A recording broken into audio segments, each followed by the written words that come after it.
आउज़ुबिल्लाहिमिनश्शैतानिर्रजीम बिस्मिल्लाहिर्रहमानिर्रहीम रब्बी ज़िदनी इल्मा।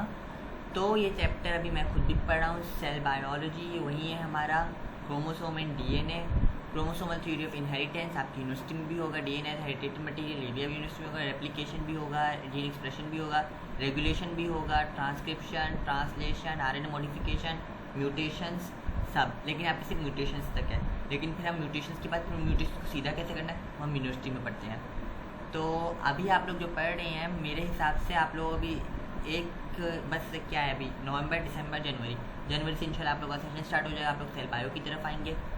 तो फिर आप लोग ये सोचने पड़ेगा जब हम यूनिवर्सिटी जाएंगे तो हम क्या करेंगे। इसलिए चैप्टर को भी जितना आसान समझ सकते हैं समझ लें, इससे इश्क कर लें, क्योंकि ये आपका जो लोग क्लिनिकल लाइफ साइंसेस में जाएंगे उनका तो पूरे चार साल होगा।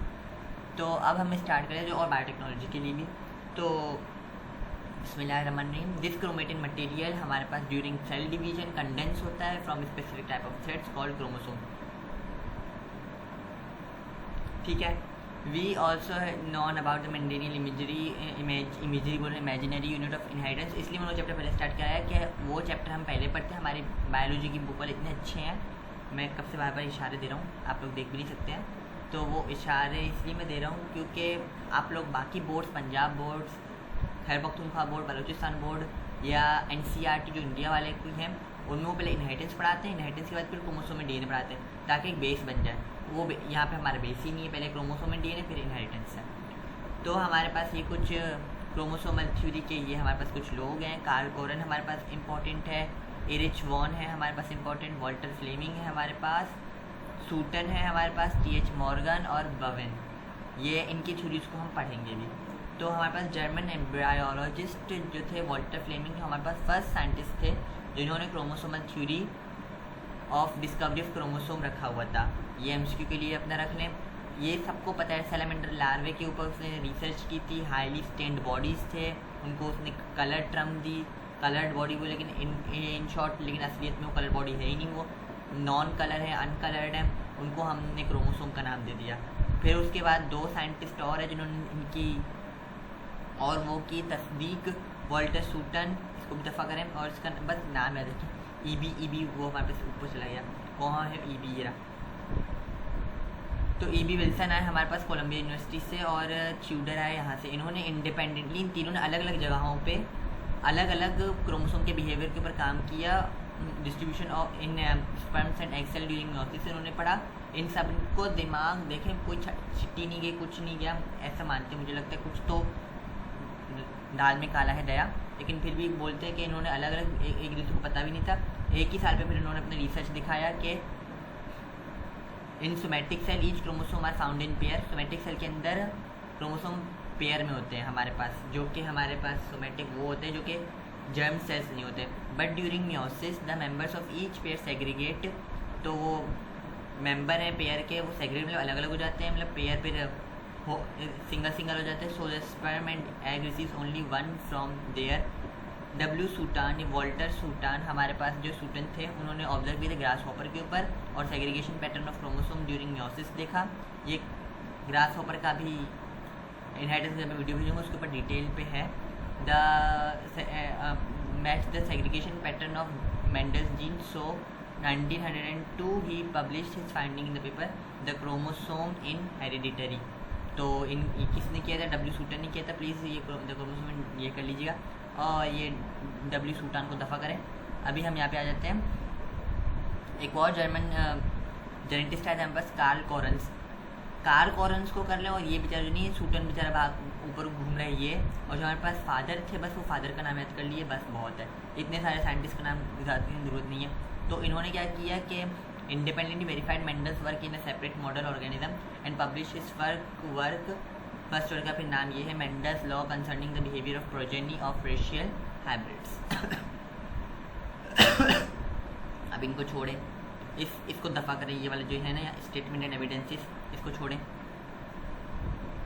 हाँ, अब यहाँ से आ जाते हैं। Sexual reproduction involve the initial union of two cells, second sperm होता है। अगर मेंडल का मॉडल करेक्ट था तो इन दोनों गैमेट्स को इक्वल हेरिडिटी कंट्रीब्यूशन देना चाहिए।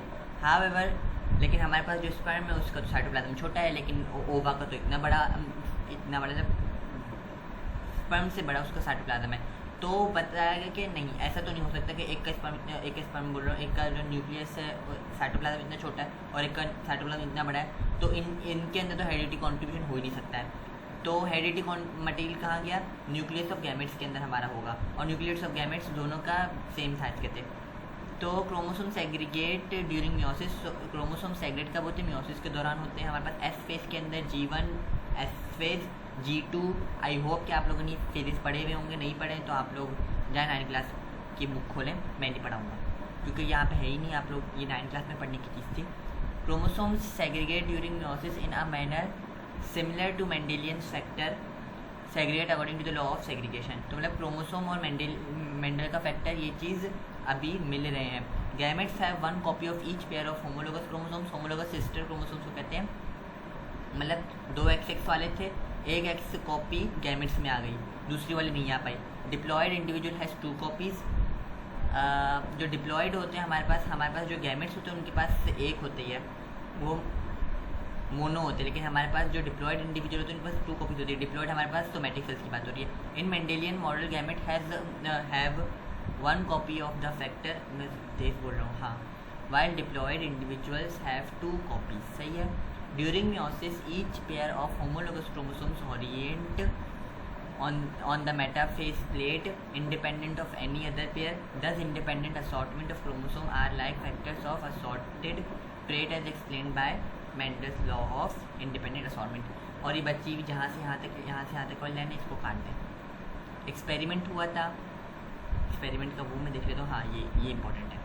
तो हमारे पास एक्सपेरिमेंट किया था TH मॉर्गन ने। मॉर्गन बेचारा अच्छा आदमी था,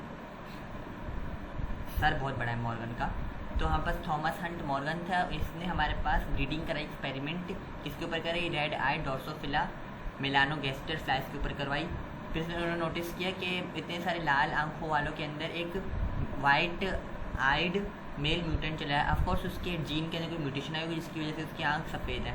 और फिर उसने उस वाइट वाले की ब्रीडिंग कराई रेड वाले फीमेल के साथ। फिर उसने पहली नस्ल को देखा, फिर दूसरी नस्ल को देखा, followed by the simple Mendelian ratios. और सिंपल जो मेंडल के रेशोज थे उसी तरह से क्या है। लेकिन जब उसने वाइट आइड फीमेल को क्रॉस कराया रेड आइड मेल के साथ, द रिजल्ट वॉज डिफरेंट। क्या हो गया भाई, all F1 progeny had red eyed when members of F1 generation crossed with each other। F1 progeny जब आई तो उन सब की आंखें लाल थी, लेकिन जब F1 जनरेशन को हमने क्रॉस कराई दूसरे के साथ, फिर हमारे पास एक और रिजल्ट आया F2 के लिए। F2 का रिजल्ट ये था, he found 18% white eyed and remaining were red eyed. मतलब जितने 18% वाइट आइड थे, बाकी जितने भी थे वो रेड आइड थे। मतलब मेंडल का भी यहाँ पे जो रेशो चल रहा था वो अब टूट चुका है। ऑल दो द रेशो ऑफ, मतलब इसको 25 होना चाहिए लेकिन 18 पे था, और बाकी को ये रेड आइड वाले को 75 होना चाहिए, लेकिन ऐसा नहीं हो तो वो 18% थे। तो इसके पास टाइम बहुत था, उसको गिन रहा था सबको बैठ के। Although the ratio of red eyes to white eyes in F2 generation was greater than 3:1, the result of cross was clearly shown the segregation of eye color factor, but a strange and unpredicted result was also there that in F2 के all white eyed जितने भी थे हमारे पास वो mail थे। तो मतलब इससे हमें ये पता चल रहा है, खैर आगे पूरा पढ़ लेते हैं। फिर हमारे पास बहुत सारे सवाल आ गया। To get answers of the above question, Morgan made original test cross between female of F1 generation and original white-eyed male। जो ओरिजिनल हमारे पास white-eyed male था और उसकी जो औलाद थी F1 जनरेशन की फीमेल, उसने वापस उनको क्रॉस कराया, तो उसको ऑब्टेन हुए both white-eyed and red-eyed males and female in the ratio of 1:1:1:1। तो हमारे पास नाउ ये क्लियर आ गया हमारे पास कि फीमेल के पास white-eyed हो सकता है। फिर हमारे पास ये क्वेश्चन रह गया कि हमारे पास पहले हमारे पास क्यों नो वाइट आइड फीमेल थे among the progeny of original cross. तो हमारे पास वाइट आइड फीमेल उस वक्त क्यों नहीं थे। इसका बड़ा सिंपल सा आसान है, क्योंकि वाई क्रोमोसोम के ऊपर वो लगा हुआ है, बस और कुछ नहीं है। वाई के ऊपर नहीं है। रेड आई हमारे पास क्या है, रेड आई हमारे पास डोमिनेंट, इसलिए डोमिनेंट शो हुआ। लेकिन जब हमारे पास फीमेल आई, उस फीमेल के अंदर वो रेसेसिव वाला तो पहले से पड़ा हुआ था ना उसके एक्स क्रोमोसोम के ऊपर। अभी आप लोग एक चीज़ इमेजिन करें, मेल था हमारे पास ओरिजिनल वाला, उसने एक प्योर के साथ क्रॉस किया, तो हमारे पास जो प्योर वाला था उसने सारे बच्चों के कलर को रेड कर दिया। क्यों? रेड कलर के आंखों वाला डोमिनेंट थी, लेकिन वाइट कलर का जो म्यूटेंट था वो बेचारा रेसिसिव था, तो इसलिए वो छुप गया। तो जब F1 जनरेशन आई तो सबके पास वाइट वाला था, लेकिन वो रेसिसिव था, वो छुप गया था। लेकिन जब हमने इनका टेस्ट क्रॉस करवाया तब हमारे पास रेशो वापस से नॉर्मल आ गया, मेंडल वाला रेशो आ गया। क्यों? क्योंकि फीमेल के पास जो रेड आइड वाली थी उसके पास वाइट आई वाला था, लेकिन वो छुप गया था। लेकिन जब हमने ओरिजिनल मेल को और F1 जनरेशन वाली फीमेल को जब क्रॉस कराया तो एक आंखों का कलर वाइट वाला मेल से आ गया प्योर, और एक फीमेल जनरेशन में वो F1 जनरेशन की जब हमने फीमेल को क्रॉस करवाया उसके वालिद से ले लें, उसके अब्बू से क्रॉस करवाया, तो हमें फिर रिज़ल्ट ऐसा मिला कि जो वाइट वाला जो उस फीमेल में छुप गया था ना, इस वाली फीमेल में, वो अब वापस से दिख रहा है। उसकी जनरेशन वापस से एक और जनरेशन में अब वो वाइट वाला दिख रहा है, मेल में भी फीमेल में भी। क्योंकि अगर मेल वाला वाई दे रहा है तो एक्स से जिसके ऊपर जो वाइट वाला है तो वो उसके साथ शेयरिंग कर लेगा, तो वाइट वाला दिख जाएगा। तो अब वाइट वाले के ऊपर हमारे पास वापस से आंखों का कलर आना शुरू हो गया था। यहाँ पे मेरे पास अभी डायग्राम नहीं, तो जब मैं इनहेरिटेंस का पढ़ा रहा हूँ तो मैं एक डायग्राम बेस्ड वो डोर्सोफिला वाली आप लोगों को उसमें समझा दूँगा।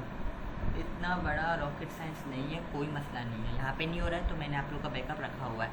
Chromosome, chroma means colour, soma mean body, लेकिन असली में कलर बॉडीज थे ही नहीं, इसलिए उसका नाम फिर हमने उस टर्म को हमने मिसनोमर कर दिया। जर्मन एम्ब्रायोलॉजी वाटर फ्लेमिंग आए हमारे पास, उसने सैलेमेंडर लार्वा के ऊपर काम किया और डाई इस्तेमाल की परकिंस एनिलीन। परकिंस एनिलीन को हाईलाइट करते कि किसने सैलेमेंडर लार्वे के सेल के ऊपर वाटर फ्लेमिंग का नाम दे देते, डाई इस्तेमाल की। वो डाई का नाम क्या? परकिन एनिलीन। तो आप लोग अगर अपने 10 ईयर में देखें तो परकिन एनिलीन वहाँ पर भी मौजूद है। He found darkly stained threads which he named chromosomes. Chromosomes are thread-like structures. इसकी यहाँ पे डेफिनेशन है। हाईली कंडेंस्ड क्रोमेटिन मटेरियल होता है, कंडेंस होता है, इसलिए क्रोमोसोम्स हमारे पास रिप्लिकेशन, ट्रांसक्रिप्शन, ट्रांसलेशन क्रोमोसोम्स हमारे पास नहीं कर सकते हैं। क्यों? वो कंडेंस है, चिपका हुआ एक दूसरे के साथ। कंडेंस बिल्कुल तो इतना गाढ़ा होता है, उसी तरह ये गाढ़ा हुआ होता है। तो इसको cell appear during cell division specific number according to the species and carry gene in it या on it. In the beginning of cell division, each chromosome consists of two identical threads which are attached with each other and called sister chromatids. Each chromatid contain a primary constructor. जो primary constriction हमारे पास होती है बीच वाला, उसको हम centromere कहते हैं। And sometimes another constriction is also present called secondary constriction. वो secondary constriction is nothing else, हमारे पास जो यहाँ पे टीलोमेयर पड़ा हुआ तो उसको हम सेकेंडरी कंस्ट्रक्शन कहते हैं। ईच क्रोमेटिड, अब हमारे पास जो क्रोमोसोम्स जब उनका कंडेंसेशन हमने कम कराना शुरू किया, उनकी रिप्लिकेशन कराने के लिए, या तो रिप्लिकेशन उनकी डुप्लीकेट बनाने के लिए, या तो उनके ट्रांसक्रिप्शन के लिए, तो हमारे पास जो क्रोमोसोम्स थे हमने उनको लेस कंडेंस फॉर्म में किया। लेस कंडेंस फॉर्म हमारे पास क्रोमेटिड्स होते हैं, तो क्रोमेटिड्स रिप्लिकेशन करा सकते हैं, क्रोमोसोम नहीं करवा सकता है। Each chromatid consist of 1 or 2 arm on the basis of centromere position of, हमारे पास 4 क्लासेस हैं। मेटासेंट्रिक के इक्वल हैं, सब मेटासेंट्रिक के थोड़ा कम है, एक्रोसेंट्रिक के बिल्कुल एंड तक आ जाते हैं और टीलोसेंट्रिक के ऊपर कुछ है ही नहीं। सही है, बस इसको याद रखें। बस इतना इसको ऊपर वाला काट दें। ये बस ये डायग्राम देख लीजिए, मुझे पता है आप लोग डायग्राम ही देखेंगे, मुझे बताने की ज़रूरत भी नहीं है। द सेकेंडरी कंस्ट्रक्शन में present which is also called nuclear organiser develop from nucleus during interface. Interface के दौरान हमारे पास सेकेंडरी को भाई क्या हो गया, क्या बोलते हैं, जब इंटरफेस होता है ना हमारे पास न्यूक्लियोलस के अंदर हमारे पास जो क्रोमोसोम्स होते हैं ना इंटरफेस के अंदर, वो लेस कंडेंसेशन की तरफ आ जाते हैं, फिर वो क्रोमेटिड्स बन जाते हैं। बस यहाँ पे ये लिखा हुआ है, ये न्यूक्लियर ऑर्गेनाइजर को दफ़ा करें, क्योंकि न्यूक्लियस के अंदर हमारा जो सारा काम हो रहा है ना, जब वो इतनी घुसी राउंडेड जो हमारे पास जलेबी जैसी एक क्रोमोसोम उसको खींच के लंबा करें, तो इसलिए न्यूक्लियस के अंदर ऑर्गेनाइज हो रही है एक चीज़, तो इसलिए उसका नाम न्यूक्लियर ऑर्गेनाइजर लिखा हुआ है। ड्यू टू, जैसे नहीं पार्टी ऑर्गेनाइजर, उसी तरह due to secondary construction the end of the chromosomes become knob like called satellite which contain useless DNA बोल रहा हूँ, डीएनए होता है जो हमारे पास क्रोमोसोम का एंड या क्रोमोसोम का कोई भी पार्ट जो हमारे पास काम का नहीं है, वो रिप्लिकेशन में नहीं जा रहा है, उसको हम जंक डीएनए कहते हैं। वो जंक डीएनए कौन सा होता है? टीलोमेर होता है। क्यों टीलोमेर होता है? क्योंकि टीलोमेर के ऊपर हमारे पास एडेनाइन, गुआनाइन, साइटोसिन और थायमिन, ये चारों बेस पेयर्स हमारे पास टीलोमेर के ऊपर मौजूद नहीं है, तो हमारे पास नॉन कोडिंग पार्ट है, तो इसीलिए हम उसको जंक डीएनए कहते हैं। Required to prevent attachment of 2 chromosomes, वो इसलिए मौजूद है ताकि अटैचमेंट ऑफ 2 क्रोमोसोम्स ना हो,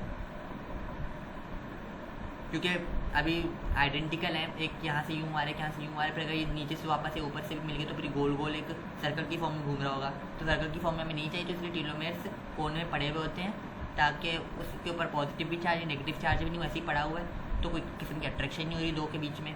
केमिकल कंपोजिशन हमारे पास 40% डीएनए होता है, 60% प्रोटीन होता है। कभी भी आए कि न्यूक्लियो प्रोटीन के पार्ट के अंदर हमारे पास प्रोटीन भी होता है, लेकिन हमारे पास जेनेटिक मटेरियल कौन सा है? वो हमारे पास सिर्फ और सिर्फ डीएनए। यूनिवर्सिटी में बच्चे ये गलती करते हैं, इसलिए आप लोग सोचेंगे इतनी सिली बात क्यों बता रहा हूँ, तो मैंने नहीं की थी, लेकिन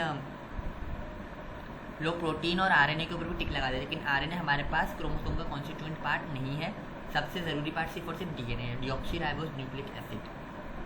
और द हाईली कंडेंस्ड हमारे पास double stranded very long DNA होता है, हाईली कंडेंस्ड होता है, डबल स्टैंडर्ड होता है, वेरी लॉन्ग डीएनए होता है, प्रेजेंट होता है क्रोमोसोम के अंदर, अनब्रोकन होता है इंटायर लेंथ में ऑफ क्रोमोसोम। अगर हम ह्यूमन वाले को लंबे में रख दें तो हमारे पास 7 feet 2 meter लॉन्ग हो जाएगी। It is too long to fit in a cell. तो हम क्या करते हैं इसके लिए, हम यहाँ पे ये करते हैं, हमारे पास जो न्यूक्लियोटाइड है उनको हम एक सीक्वेंस में डाल देते हैं जीन के अंदर। जीन को हम फिर यहाँ पास हिस्टोन नाम का एक प्रोटीन आता है, वो नहीं हम जो खवातीनें मशीनों पे कपड़े सीती वो एक गोल सा वो लेके उसके ऊपर थ्रेड को गोल गोल घुमाती हैं, तो हमारे पास हिस्टोन एक 8 प्रोटीन वाला 8 का ऑक्टामेर यहाँ लिखा होना चाहिए, हाँ, the octamer histone form core which is highly positive in charge. Positive charge होता है हमारे पास क्योंकि उसके अंदर अमाइनो एसिड होते हैं जो कि अट्रैक्ट होते हैं हमारे पास नेगेटिवली चार्ज डीएनए से ड्यू टू फॉस्फेट ग्रुप। हमारे पास जो बेसिक होते हैं अमाइनो एसिड इसलिए से उनका चार्ज हमारे पास पॉजिटिव आ जाता है, लेकिन हमारे पास नेगेटिव चार्ज हमारे पास जिनसे क्यों हम उसके ऊपर फॉस्फेट होता है, PO4 के ऊपर माइनस का साइन लगा होता है, याद रखें। और हमारे पास 2 बेसिक अमाइनो एसिड होते हैं, ये यूनिवर्सिटी में भी आते हैं, बायोकेमिस्ट्री के पेपर में मेरे आए थे, आर्जिनिन और लाइसिन। हमारे पास ये कौन है?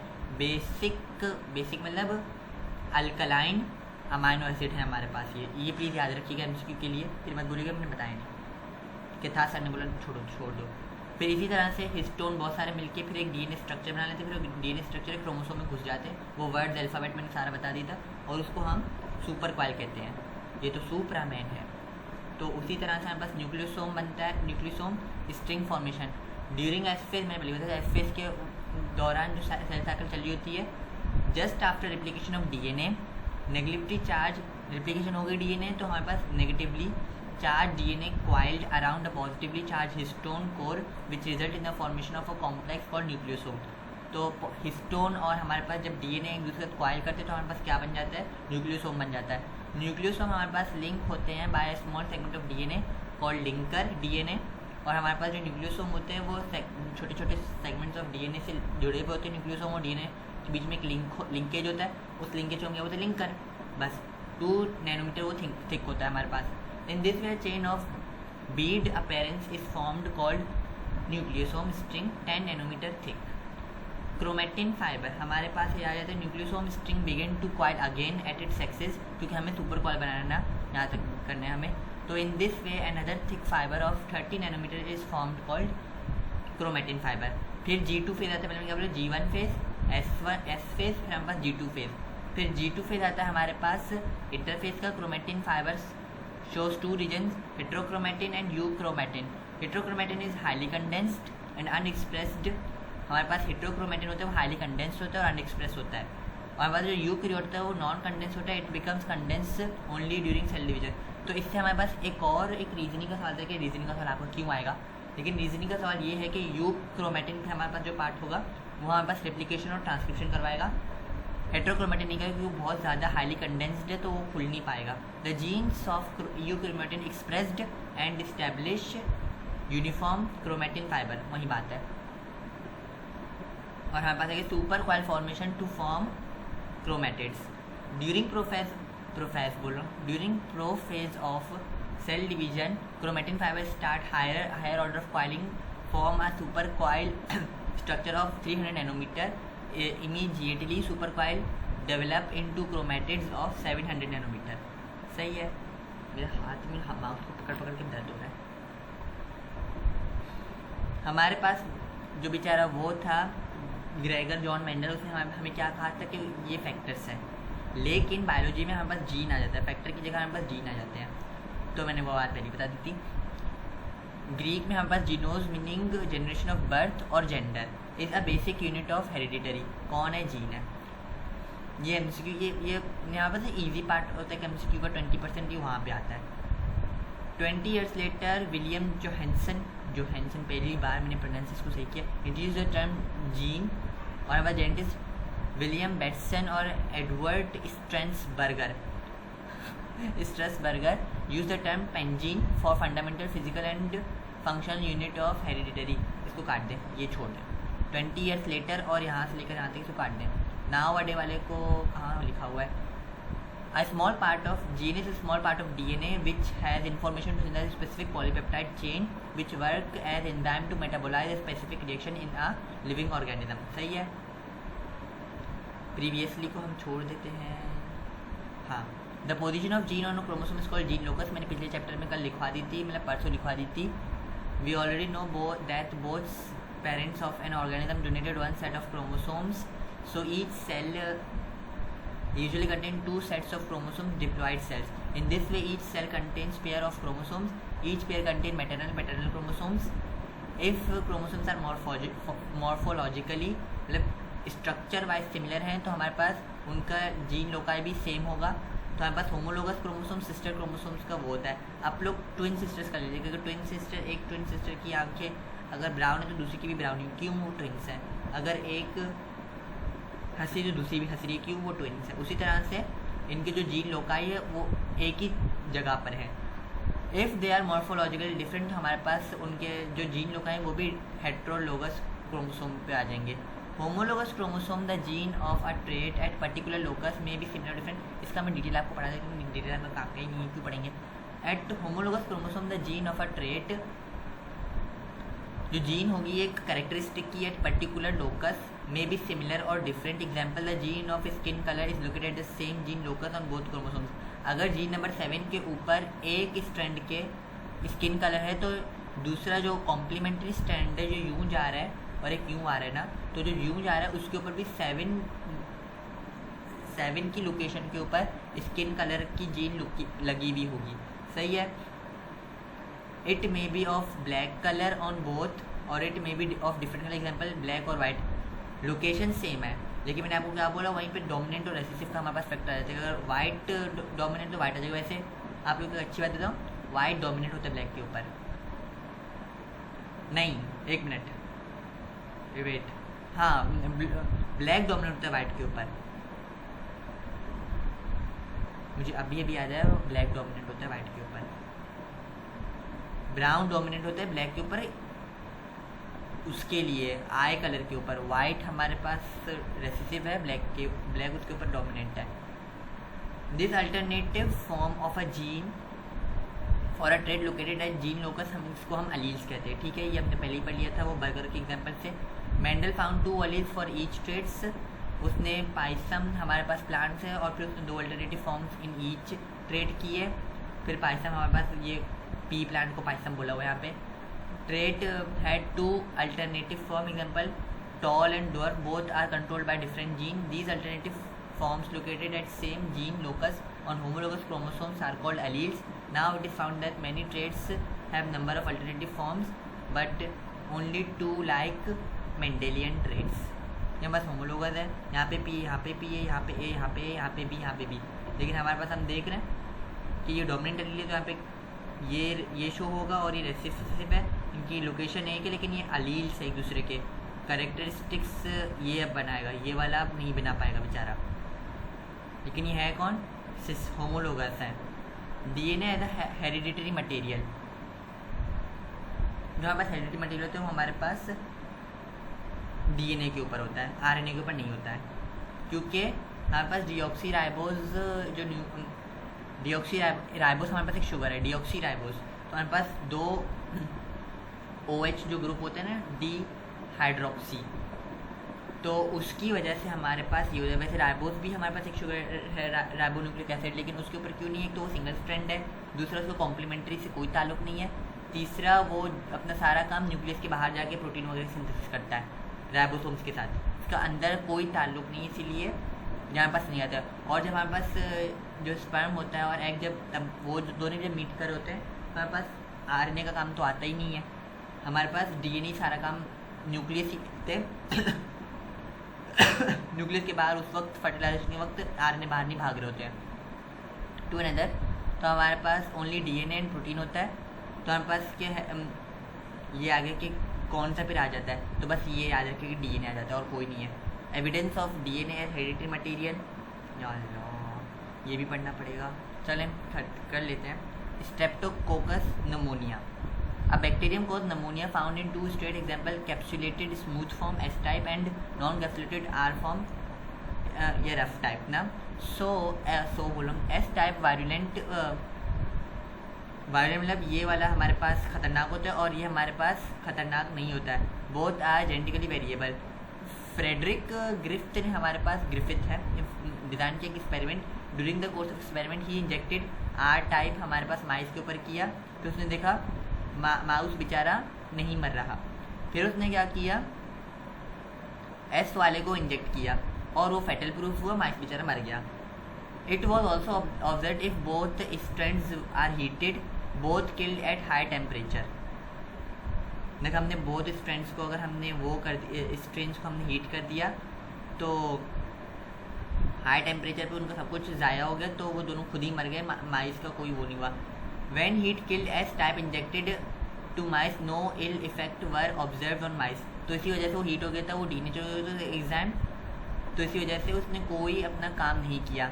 It was concluded that alive R type and heat killed S type had no ill effect on mice। तो मतलब इंसान के ऊपर भी नहीं होगा। He designed some more experiments and found unexpected result। He found when live R type were injected to mice and heat killed S type injected to same mice, high mortality of mice were observed। Mortality से बुरा ये है कि वो मर रहे थे। क्यों मरना शुरू हुए? क्योंकि हमारे पास जो S टाइप है उसके ऊपर का जो कैप्सूल है वो डीनेचर है उसका एंजाइम, लेकिन अंदर का डीएनए मटेरियल अभी भी जिंदा है। तो वो अभी जो जिंदा आरएनए है ना, R टाइप है, उसके पास जाएगा, उसके साथ अपना सारा मटेरियल एक हमारे पास वो हॉलीडे जंक्शन बनाता है। हम नहीं छुट्टी पे गए हॉलीडे पे, उसके ऊपर जंक्शन बना लिया, ट्रेन के ऊपर वो होता है, तो उसने वहाँ पे जंक्शन बना लिया और अपना जितना भी उसका वायलेंट मटेरियल था उसने आर के ऊपर, आर टाइप के ऊपर डाल दिया। और वो आर टाइप तो एक्टिवेटेड पे था, वो तो बेचारा हीट पे भी नहीं था, तो उस आर टाइप ने माइस को मार डाला। These experiments were conducted in 1928। at the time he has no satisfactory explanation। उसके पास कोई एक्सप्लेनेशन नहीं थी, मैंने बता दिया आप लोगों को explanation of this result. It was thought that heat killed somehow उसने मार दिया। It was concluded that R type become S type when they come in contact with heat killed S type।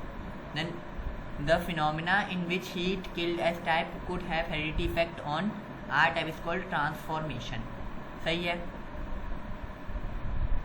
फिर उन्होंने ये काम किया और उन्होंने फाउंड किया कि it was not RNA और various found but only DNA that possess transforming property।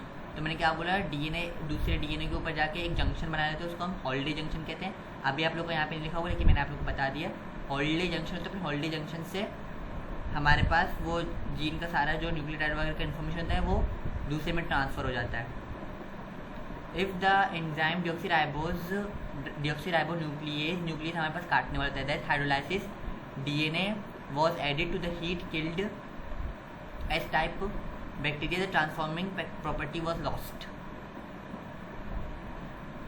इसका क्यों ये क्यों है? क्योंकि एस टाइप का जो डीएनए है वो बेचारा सही से घूम रहा है, लेकिन हमने क्या कि वो बेचारा थोड़ी निमोनिया कॉज कर रहा है, तो एस टाइप का बैक्टीरिया मज़े से अपना डीएनए लेके घूम रहा है।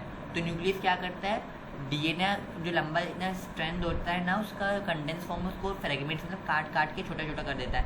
तो इसीलिए उसकी जो ट्रांसफॉर्मिंग एबिलिटी, वो अभी डीएनए का एक कोना उधर पड़ा हुआ है साउथ पोल पे, एक नॉर्थ पोल पे पड़ा हुआ है, तो अब ट्रांसफॉर्मिंग प्रॉपर्टी उसकी रहेगी नहीं रहेगी ऑफकोर्स, तो ट्रांसफॉर्मिंग प्रॉपर्टी लॉस्ट हो गई। Therefore it has a became clear beyond any doubt that DNA must be the genetic material।